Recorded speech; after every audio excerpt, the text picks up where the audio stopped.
In de korfbalkantine van Sportpark De Moenen in Twiesel laat je een condoleanceregister. Dat kan tekenen we toch mensen die haar maailibben tonen willen onder de familie van het 10-jarig Famke dat juist bij het ongeluk op het sportpark om het leven kwam. In alle Friese gemeenten mag je het stemd worden voor het Europees Parlement. De officiële uitslag, de Nederlandse, wordt pas 19 juni bekendmaken. De verwachting is dat de opkomst in Nederland gelijk wijzen zal om die van Fjouwerlien. Die wie doet 26,5%. Friesland ziet er kijk wat onder. De stembureaus binnen Joet Iepen om 9 uur. De politie heeft op een eigen verdachte onhouden in het onderzoek naar het wietwasking van crimineel Jild. Ja, er waren al 6 mensen opgepakt. 2 mannen van 34 en 47 en 2 vrouwen van 24 en 51 zitten nog vast. Door het waar binnen vrijlid maar blauwe vertochten. In alle gevallen gaat het om inwoners van Ljouwert. Ik ben hij vertocht is een Ljouwerter, gaat het een man van 50.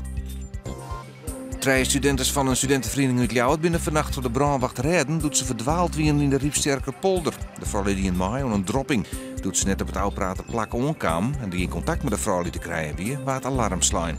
De brandwacht heeft uiteindelijk maar een bootje ophellen. Joen en vannacht wat rein of tongerbuien, met een gratis fietje en het ziet vrijwel geen wien.